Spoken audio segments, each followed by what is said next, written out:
बार एक युवक गौतम बुद्ध के पास आया और गौतम बुद्ध से बोला कि हे बुद्ध, मेरे मन में इतने गंदे विचार क्यों आते हैं? मैं नहीं चाहता कि मेरे मन में गंदे विचार आए, पर मेरे मन में हमेशा काम वासना के विचार चलते रहते हैं और मैं इनके बारे में सोच सोच कर बहुत परेशान हूँ। मेरी ऊर्जा और समय यह सब सोचने में ही नष्ट हो जाती है और इन सब के विचारों की वजह से मैं कभी भी शांत नहीं रह पाता और मैं हमेशा ही स्त्रियों को देखकर मोहित हो जाता हूँ। इन विचारों को अपने आप को रोक ही नहीं पाता। बुद्ध मुस्कुराए और उन्होंने उस युवक से पूछा, क्या तुम्हें पता है यह काम वासना होती क्या है? फिर लड़के ने उत्तर दिया और कहा, बुद्ध, मैं यह तो नहीं जानता कि काम वासना होती क्या है, पर हाँ, ये जो भी है बहुत बुरी चीज है। फिर बुद्ध ने उस युवक से कहा कि सबसे पहले तो तुम्हें यह समझना है कि प्राकृतिक रूप से जो भी चीज हमारे अंदर है वह बुरी नहीं है। हमारे जीवन में उसकी कुछ ना कुछ जरूरत है। वासना कोई बुरी बात नहीं है। यह तो हमारे मन की एक भावना है जो हमें किसी ना किसी चीज की कमी का एहसास करवाती है और फिर हम उस चीज को पाने के लिए उस चीज की तरफ आकर्षित हो जाते हैं। जैसे अगर तुम्हारे पास धन की कमी है तो तुम में धन पाने की वासना उत्पन्न हो जाएगी। तो वासना कुछ और नहीं, बस एक प्रकार की कमी है जो कि एक प्रकार की जरूरत का एहसास है, और जब यह जरूरत शारीरिक हो तो हम इसे काम वासना का नाम देते हैं। युवक ने गौतम बुद्ध को कहा कि बुद्ध, मुझे काम वासना का मतलब तो समझ में आ गया, पर आप मुझे यह बताइए कि यह आती कहां से है और कैसे आती है? गौतम बुद्ध ने कहा कि काम वासना कहीं से आती नहीं है, यह तो हमारे अंदर ही होती है और इसका होना तो जरूरी भी है, तभी तो मानव जाति का विस्तार होगा। युवक ने कहा, जब यह हमारे अंदर ही है और जरूरी भी है तो फिर लोग इसे गलत क्यों बोलते हैं? बुद्ध ने कहा कि यही तो समस्या है। लोगों ने काम वासना को गलत तरीके से सोच लिया है। इसे छिपाने की, दबाने की कोशिश करते हैं। काम वासना गलत नहीं है, बल्कि काम वासना का गलत तरीके से प्रयोग करना गलत बात है। लोग जिससे प्रेम करते हैं बस उसी के लिए जीने लग जाते हैं, उसे पाना ही अपना लक्ष्य बना लेते हैं और उसी के बारे में हमेशा सोचते रहते हैं, पर यह सब गलत है। बुद्ध ने युवक से कहा, क्या तुम्हें पता है जानवरों में भी काम वासना होती है? युवक ने उत्तर दिया, हाँ बुद्ध, जानवरों में भी काम वासना होती है, क्योंकि जानवर भी तो आखिर अपनी पीढ़ी को आगे बढ़ाएंगे। बुद्ध ने कहा, तो फिर हम जानवरों की काम वासना को गलत क्यों नहीं कहते? युवक ने कहा, मुझे नहीं पता महात्मा, आप ही मुझे बताइए। गौतम बुद्ध ने कहा कि जानवर अपनी काम वासना का प्रयोग आनंद प्राप्ति के लिए नहीं करते, वह तो सिर्फ संतान उत्पन्न करने के लिए ही काम वासना का उपयोग करते हैं। जानवरों को प्रकृति ने इतनी समझ नहीं दी कि वह काम वासना को अपने सुख का आधार बना सके, जबकि मनुष्य अपनी समझ के बलबूते पर प्रकृति में पाई जाने वाली प्रत्येक वस्तु को अपने सुख के लिए प्रयोग करता है। हम इंसानों ने ही काम वासना को अपने सुख का साधन बना लिया है, जबकि प्रकृति ने तो हमें अपने वंश को आगे बढ़ाने के लिए दिया था, लेकिन इंसानों ने इसे अपने जीवन का परम लक्ष्य बना रखा है और इस तरह से काम वासना का भी लगाम हो जाना गलत है। युवक ने पूछा, महात्मा जी, ये काम वासना हम पर हावी क्यों होती है? तब गौतम बुद्ध ने कहा कि सुनो, अब जो मैं तुम्हें बताऊंगा उसे तुम ध्यानपूर्वक सुनना। काम वासना का सारा खेल तुम्हें समझ आ जाएगा, तुम्हें तुम्हारे सारे सवालों का जवाब मिल जाएगा। बस तुम्हें ध्यान से सुनकर समझना है। एक बार की बात है, एक आश्रम में गुरु और उनके शिष्य रहा करते थे, जो रोजाना आश्रम के बाहर स्थित गांव में भिक्षा लेने के लिए जाते थे। उस आश्रम का एक शिष्य जिस गांव में भिक्षा लेने जाता था, उस रास्ते में एक नदी पड़ती थी। एक दिन उसने देखा कि एक लड़का पेड़ के पीछे छिपा है। वह उस लड़के के पास गया और उससे जाकर बोला, भाई, तुम इस पेड़ के पीछे छिपकर क्या देख रहे हो? लड़के ने कहा, अरे तुझे नहीं दिख रहा कि मैं क्या देख रहा हूँ? तब शिष्य ने नदी की तरफ देखा तो वहां पर कुछ लड़कियां पानी भर रही थीं। वो लड़कियां 14-15 साल की होंगी। तब उसने उस लड़के से कहा, अरे भाई, वहां पर तो लड़कियां पानी भर रही है, इसमें छिप कर देखने वाली क्या बात है?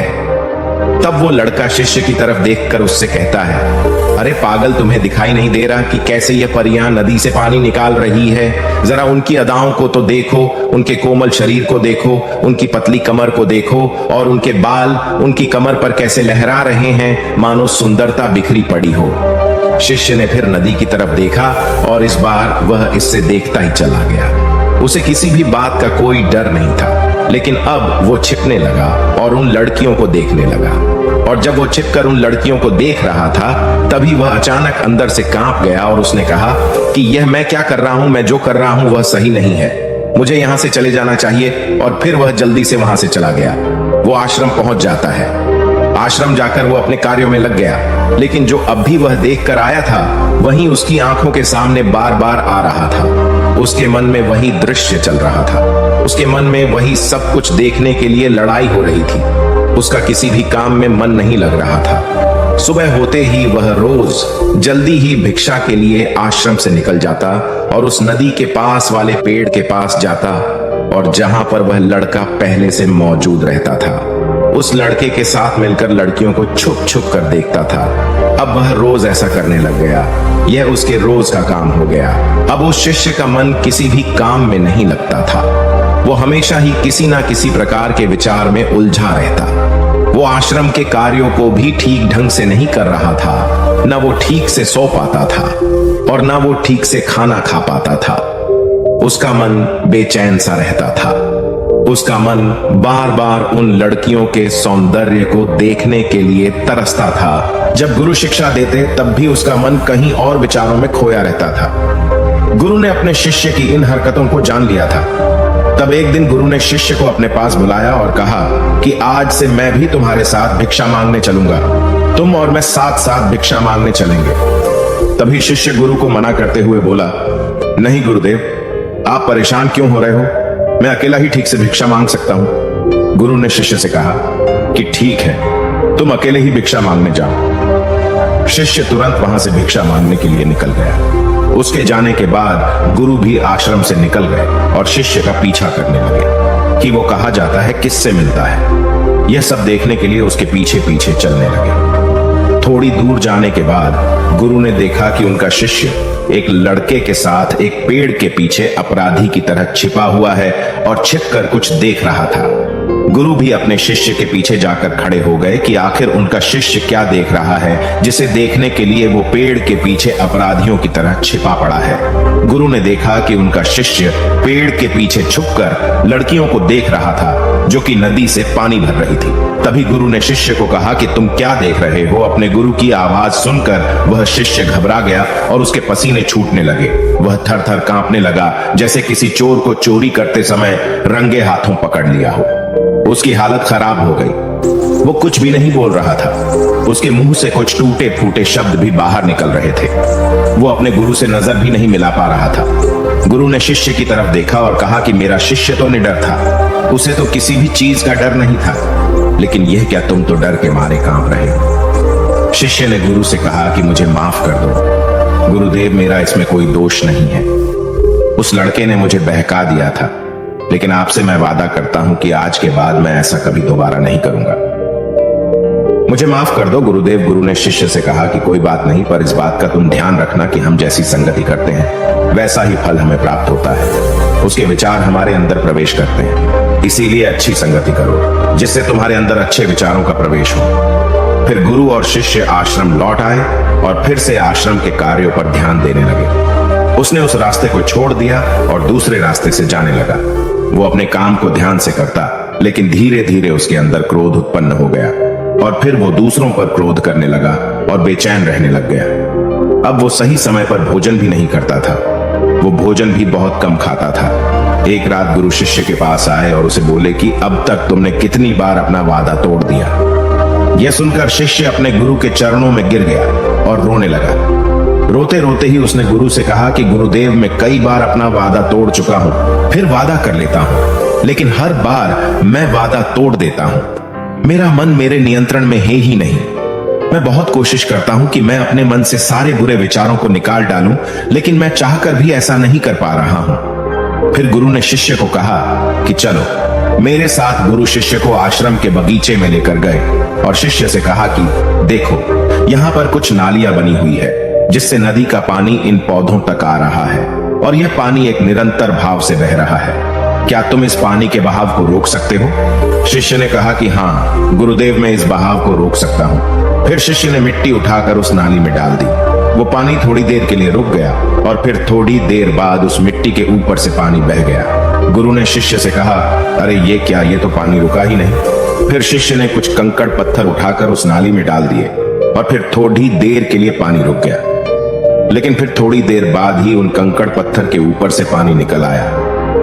फिर गुरु ने कहा कि यह क्या हुआ, पानी तो फिर से बह गया। तुम तो बोल रहे थे कि तुम इसे रोक दोगे।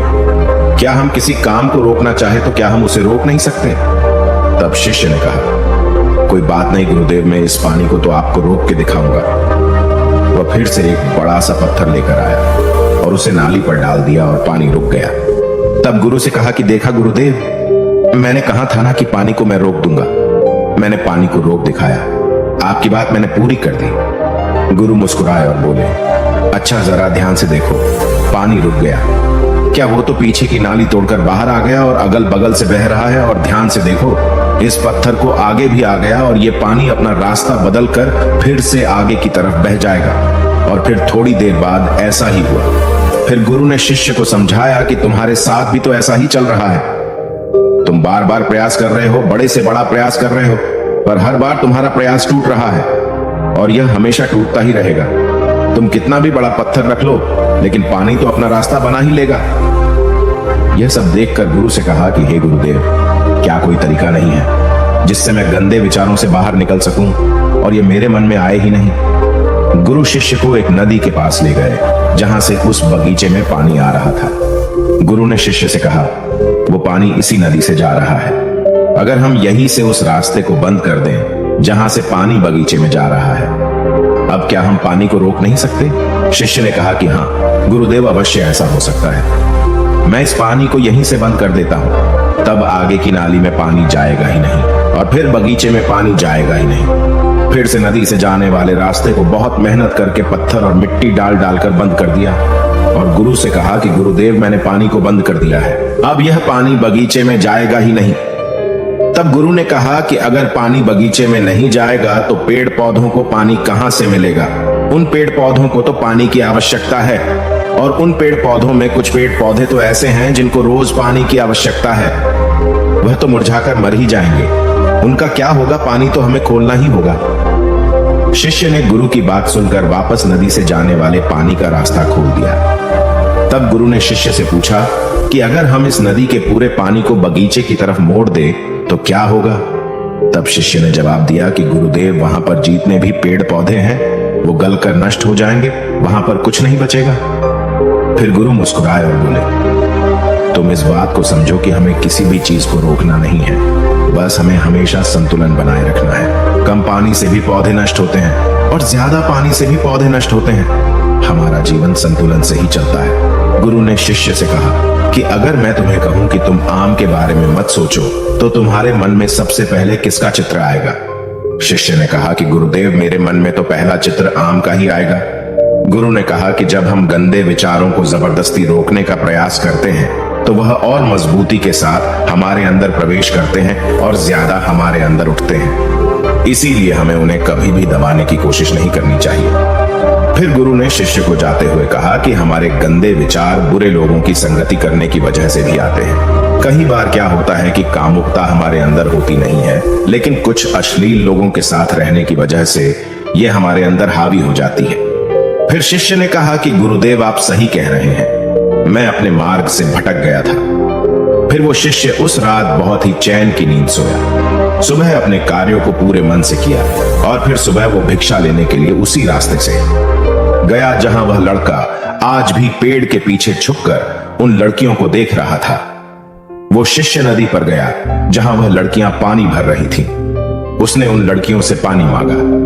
उन लड़कियों में से एक लड़की ने उसे पानी पिलाया और उस सन्यासी शिष्य के चरण छुए। शिष्य ने उसे आशीर्वाद दिया कि तुम्हारा कल्याण हो। उसका मन सकारात्मक ऊर्जा से भर गया। उसके चेहरे पर मुस्कान आ गई थी, जैसे कि उसे कुछ खोया हुआ वापस मिल गया हो।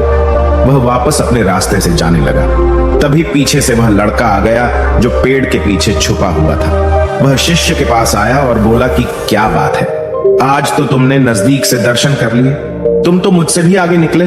तब शिष्य ने कहा कि हम हमेशा दूसरे के दर्शन करने में ही व्यस्त रहते हैं, अपने दर्शन कर ही नहीं पाते। तुम कब तक इस पेड़ के पीछे छुपते रहोगे? किसी को पसंद करते हो तो उससे बोल दो, अगर वो भी तुम्हें पसंद करती है, और शादी कर लो। पर उससे पहले तुम कुछ बन जाओ तथा अपने आप को पहचान लो।